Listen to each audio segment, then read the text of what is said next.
Gedung Putih memprotes keputusan Komite Nobel Norwegia yang menganugerahkan hadiah Nobel Perdamaian kepada pemimpin oposisi Venezuela, Maria Corina Machado, bukan ke Presiden Amerika Serikat, AS, Donald Trump. Direktur Komunikasi Gedung Putih, Stephen Cheung mengatakan, keputusan Komite Nobel itu lebih mengutamakan politik daripada perdamaian.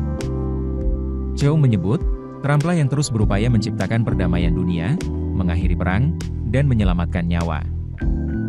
Ia memiliki jiwa kemanusiaan, dan tidak akan pernah ada orang seperti dirinya yang mampu menggerakkan gunung dengan tekad kuat. Sejak kembali menjabat pada Januari 2025, Trump secara terbuka menyatakan dirinya layak menerima Nobel Perdamaian atas kiprahnya dalam meredakan berbagai konflik global. Pada malam sebelum pengumuman penghargaan, Trump kembali menegaskan klaim itu.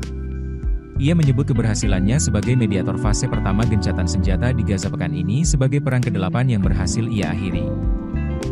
Meski demikian, Trump menegaskan bahwa penghargaan bukanlah tujuannya. Apa yang dilakukan untuk menyelamatkan banyak nyawa. Para pakar Nobel di Oslo menyatakan bahwa Trump tidak termasuk kandidat yang dipertimbangkan serius.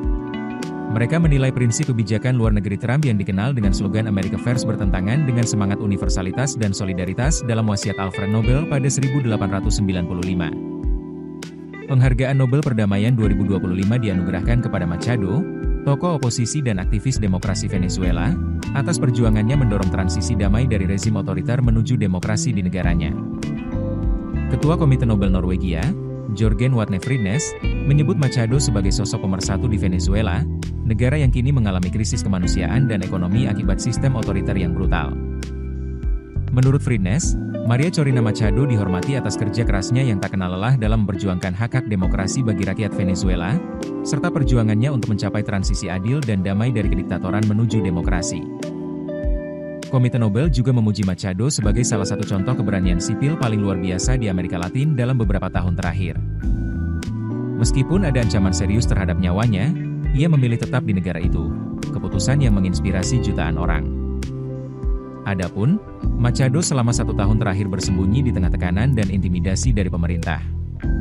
Dia merupakan kandidat presiden oposisi untuk pemilu Venezuela 2024, tetapi pemerintahan Presiden Nicolas Maduro mencabut pencalonannya. Machado kemudian menyatakan dukungan bagi mantan diplomat Edmundo González Urrutia sebagai pengganti, dan mendampinginya dalam berbagai kampanye. Dalam setiap penampilan publik, Machado kerap mengenakan pakaian serba putih dan disambut layaknya selebritas. Sebelum meraih Nobel Perdamaian, perempuan berusia 58 tahun itu menerima 2 penghargaan internasional bergengsi, yaitu penghargaan Sakharov dari Uni Eropa dan penghargaan Václav Havel dari Dewan Eropa, keduanya pada 2024. Keputusan bisnis terbaik datang dari data, bukan tebakan. Mudah berlangganan Business Insight dengan subscribe with Google.